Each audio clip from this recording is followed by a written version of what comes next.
this is it. One more racing lap of this race and the entirety of Season 5. Gaining, and we're going to go for the move, and it's going to be so close. Inches between our two tyres. Russell defends the inside line, side by side. He cuts the curb again and vaults over again. Now it's the run to the hotel, but this time we're going to deploy ERS, and we're the ones committed through the flat-out double right-hander into the hotel to win the Abu Dhabi Grand Prix and win our second Drivers' Championship ever on this game. Season 5's finale was certainly one to remember, but now it is time to look forward to the next installation in this F1 2021 My Team Career Mode. Season 6 is here with the pre-season video, and having lost the Constructors' Championship to McLaren last season and not being able to get 4 championships in a row for our team, obviously question marks have to be asked about our next teammate for next season. Leclerc, he was such a promising talent at the start. He won a race early on, but then just couldn't deliver for us, and ultimately him not performing was a major factor into us not winning a 4th World Championship as a team. And it was made very clear in the finale episode in the comments below that all of you guys want me to get Max Verstappen as our next teammate, but Max Verstappen does not want to be our next teammate. He declined our approach. Quite amazingly, I was not ready for this. I was fully ready to sign Verstappen, have him in our team, and get prepared with Maxi Boy, but he declined to even negotiate with us. Clearly, and ironically to say, he's happy at Mercedes, and, you know, maybe last season's performances, the 2 wins he got late on, were enough to show him that he could maybe fight for a championship. I personally think that may be a stretch, though, just looking at their performances and how their car has been the last few seasons, but we'll see. But the next option, then, is still equally as exciting, because as you can see, I entered negotiations with our toughest rival ever on this game. Yes, I want to sign the man that we fought so hard to the last lap of the season with for the championship last year. I want to sign him for our team. George Russell, we are looking to steal him away from McLaren. McLaren won the Constructors last year, so what better way to make sure they're going to be weaker as a team than trying to steal one of their star drivers away? But McLaren really did not want to give this one up. Clearly his contract was, you know, already set in stone for the next season, and we're trying to buy him out. And I've never ever seen this in this game or last year's game since My Team Career Mode was a thing. But I had to keep on pushing the budget because McLaren kept on counter-offering me. You can see they've counter-offered all the way till 2 seconds to go, and they pushed me all the way to $70 million. We have signed our toughest rival, George Russell, stolen him away from the reigning Constructors Champion for an eye-watering $70.12 million. Making this the biggest deal I have ever done in a career mode. Porsche are going to be staying in Formula 1. They are going to be staying with our team as well, as they're committed to trying to do what we couldn't quite do last season and win the Team Constructors Championship. And now with Russell, I'm sure we have the potential to do so. But also at the same time, equally, you guys know this is going to be a massively exciting and juicy inter-team battle, because this was the man I went toe-to-toe with. There were so many aggressive but fair battles with Russell last season. It went down to the last lap of the Grand Prix. There is no way those emotions go away. But in order to fund such a ridiculous signing, 80 million his entire contract cost, we had to think cleverly about our sponsorship going into this next season. And what we've managed to do is convince Golf to come over from McLaren along with Russell and join our team. So Golf will be funding a large portion of this signing of George Russell. A lot of the money that we just spent on him is coming from Golf. And in turn, this season, we are still running with Porsche, but the livery, well, it's a very different look.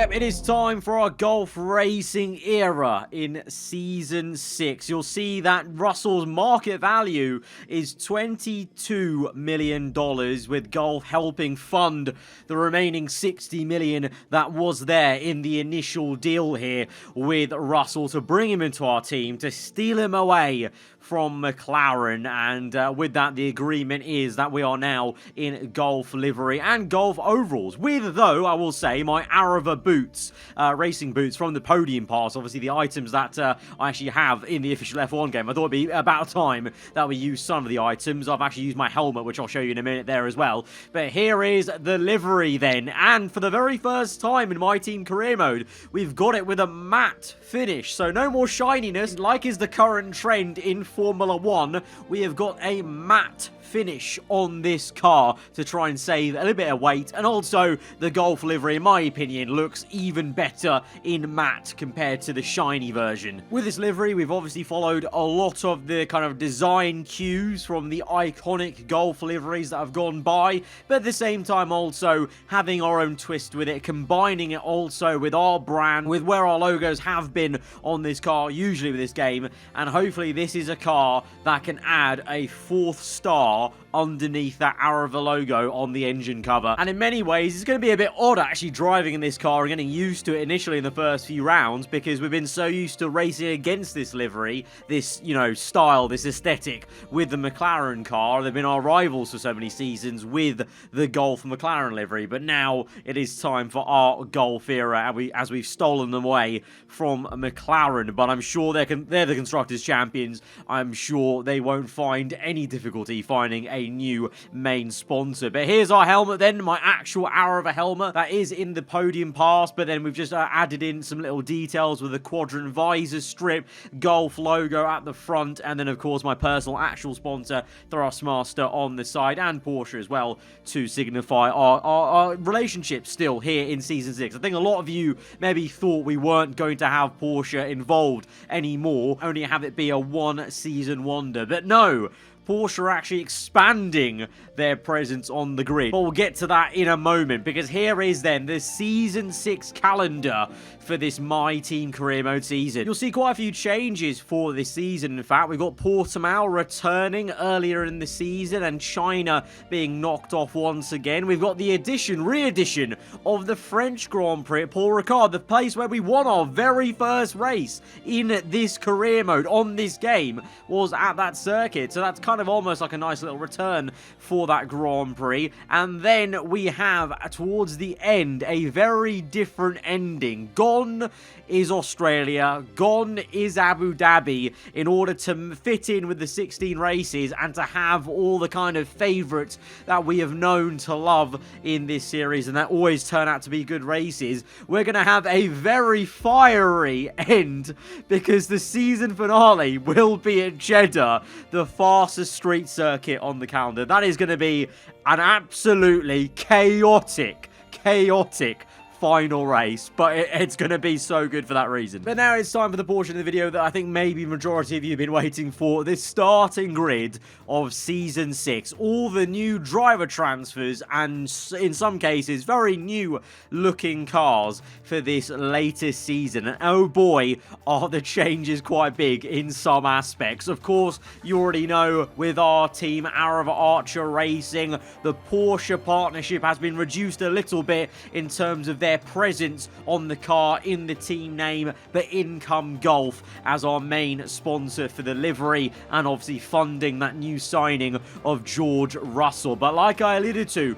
Porsche sticking around in the sport, and they're expanding their program in Formula 1, and they've also extended their power unit program to Red Bull Racing, introducing Red Bull Porsche. All stays the same with the drivers. Antonio Giovinazzi, what a superstar he became last season alongside Mick Schumacher. Had a bit of a quieter one, but both have potential to do well. The team has potential. Could this be Red Bull's return to the top of the grid? They haven't been there for quite a few seasons in this career mode, but now with Porsche power, could Red Bull get there? We've got this kind of throwback classic style livery with the white accenting stickering everywhere. No longer do we have the matte finish. We've got a slightly darker blue tone. And then, of course, the Porsche stickering along. Could this be the time for the Red Bull drivers? They're both pretty low focus, apparently. So I don't think we should read too much into that, though, because Giovinazzi was quite low focus a lot of last season. He still did so well. But for sure, one thing they're going to have to solve is the reliability. Maybe that's why they're so low focus. Maybe their reliability was very poor in pre-season testing. The next team, and a big change is here, because no more is Alfa Romeo Racing. It is now Bmw Sauber. Sauber retook the team for this season, and then they have partnered up with BMW to return to the Formula 1 grid with this kind of, well, throwback livery, bringing that old livery into a bit more of a modern touch on the old Sauber Alfa Romeo chassis. And their drivers are going to be Jack Aitken and Nobuhara Matsushita. So, not an electric pair, I think you'll admit, but obviously it's early days. It's BMW's first season in the sport, so you've got to give them time to build up the car. I don't know if they're going to have enough time by the time we reach the end of the game cycle or in F1 2021, but it's going to be nice just to see the kind of old school BMW livery knocking about on the grid as well. The next team, and another team that we may not be seeing too much of at the sharp end, but nonetheless are still here. Haas with their Castrol livery they've had for many years now. Of course, they've been solid staple back markers, so they've already not had any merit to warrant any new sponsors really throughout the entire series. They've gone for an all-new lineup of Dan Ticktum and Marcus Armstrong. Of course, we've got to the point of the season where, with Ricciardo retiring, Latifi also, you might have noticed, kicked out of Alfa Romeo then. You know, we're getting to the point where we've got a lot of the F2 drivers that were originally F2 drivers, of course, in the pool of the driver market. They're now here in F1. There's so many of them. So Haas, an all-new lineup, very young, very inexperienced. So let's see what they can do. Is there any miracle that Haas could be any closer to anyone? I don't think so, but we'll see. Now we get on to a very exciting change. For the Silver Arrows this is, no longer is the BWT there. They've gone for Aramco as their new title sponsor and main partner on the livery. Bigger ambition for the team. There surely must have been a reason Verstappen decided to stay put at the team and not enter negotiations with ourselves. And this could be one of the reasons why, because his teammate is Valtteri Bottas. Yes, Lewis Hamilton has actually left Mercedes. He's not retired. He's not retired. That 20-odd whatever Focus Hamilton is still on the grid, but he's not driving for Mercedes, and Bottas returns. And for the turn of the books, Bottas is the one kicking out Hamilton to be alongside Verstappen. Now, with this pairing, both highly focused, this could genuinely be a return to more normal form for the German outfit. This could be a really exciting season, especially with the way Verstappen was driving last season. But, I mean, Bottas, after being frustrated last year with Williams, you know, obviously they did so well 2 seasons ago. Then he kind of got overshadowed by Guan Yu Zhou a lot of the season 5. So season 6 could be another chance for Bottas to step out the shadows of another driver. Although I think he may find it hard with his teammate being Verstappen, but you never know. And that's going to move us on then to where Lewis Hamilton's moved, because he's gone the other way and he's joined Williams alongside Guan Yu Zhou. Williams still in a partnership with Jaguar, but now as a nod to Hamilton coming to the team, that light blue has turned into a very deep purple. You know, irrespective of how he's been driving in the game, a man of Hamilton's stature and pull in the sport is going to turn heads, and you're going to turn heads in terms of your livery as well, potentially. So Williams have donned a new grey and purple, which I must say I actually really adore. It actually works really well with the Jaguar livery we've got going on for Williams. Obviously, their car was still pretty quick last year. They just didn't have the consistency and a lot of bad luck, a few DNFs here as well, so they'll just be hoping for a bit more of a solid season like they maybe had in Season 4 rather than Season 5. We now move on to another team changing dramatically, and this is now no longer Alpine, but welcome back to Lotus Renault in black and gold. An all-new driver lineup. They have dropped Nikita Mazepin Ocon has left the team, and so now they've got a very inexperienced lineup of two F2 drivers of Drogovic and Lundgaard. So this is going to be a very interesting team. You know, they were improving last season. There were a few times that we were even getting held up by the Alpines then, was it, in Season 5. So they have actually slowly been quietly improving. So they might be in the fight for some consistent points this season if they make another step this year. And now with a new look, Lotus Renault are back, black and gold. It's a really striking looking new change and look for the team, and hopefully they can try and rekindle some of that form they had in the Lotus Renault days of 2012 and 2013.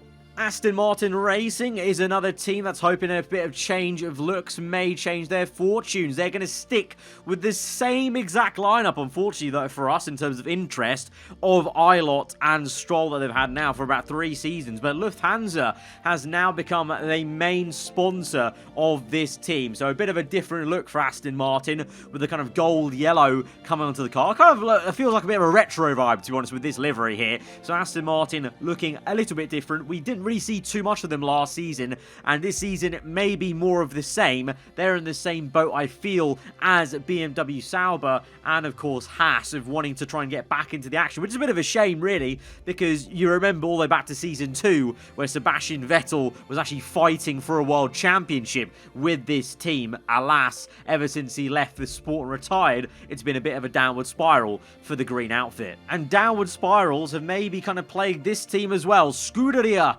Ferrari, they have now switched their livery up from the white accenting to black, and they're hoping for a bit of a villain arc with this, hopefully. Esteban Ocon, a very exciting signing, has joined Carlos Sainz. Of course, Ricciardo retiring out of the sport. Sainz remains ever faithful to the Scuderia, but how many DNFs did he had at the end of last season? This is going to be a big ask for Ferrari, and I'm kind of over asking the question, are they finally going to be a top team on this game? I just don't see it happening, but you never know. Again, last season, they looked so quick in qualifying, so many times in the front row, second row, but then they just couldn't pull it in the race, too much reliability issues, and then so many just poor races. So will anything change for Ferrari in this Formula 1 game, in this My Team Career Mode series?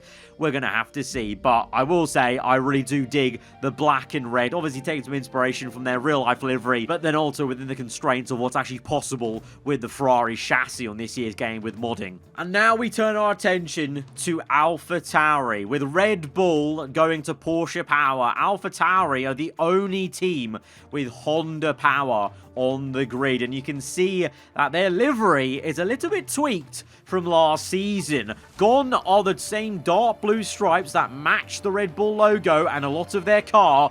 In comes some red because Charles Leclerc has signed with AlphaTauri after being kicked out of our team, of course, for a poor performance. He's going to be looking to rejuvenate his career. Now, AlphaTauri, obviously, you may think the junior to Red Bull, but of course, in our universe, alternate F1 universe, AlphaTauri have become their out-and-out own kind of individual team that's just sponsored by Red Bull. They were fighting for a world championship in Season 4, don't you forget. So this is actually such a tasty lineup. You've got Gasly and Leclerc, both over 90 rated, both over 80 focus. So Leclerc already is maybe rejuvenated just being in a different environment. And with this car, they'll be both looking to make a bit of an upset for their quote-unquote senior Red Bull team and trying to make a stand for Honda power on the grid. And finally, I told you, the reigning Constructors Champions, of course they'd find a new title sponsor, and they found a fan favourite. Welcome back to Vodafone McLaren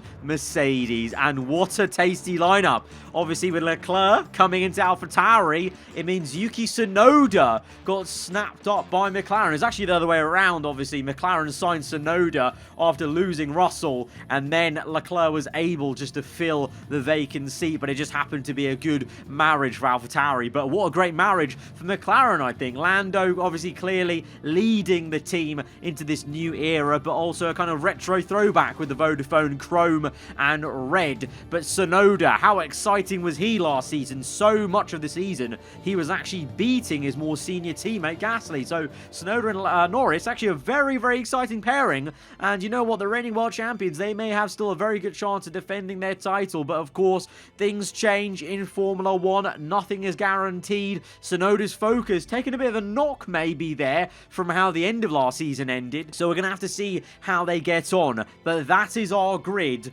for Season 6. A very different looking grid and a very exciting one with so many juicy big driver transfers. But that has been the pre-season video, guys, for Season 6. If you did enjoy it and you're hyped for the beginning of this new season, then be sure to hit that like button. Let me know what you think about any of the cars, the transfers, the car liveries and whatnot. All the links will be down below to the ones that I've got off Race Department, and then indicating ones that I've kind of made myself or made based off other liveries on Race Department, all in the description below. If you're new around here, then do get subscribed, of course, for the start of Season 6, coming in 2 days on Monday at the start of next week. Hope you guys enjoy the rest of your day. I've been aarava. Goodbye.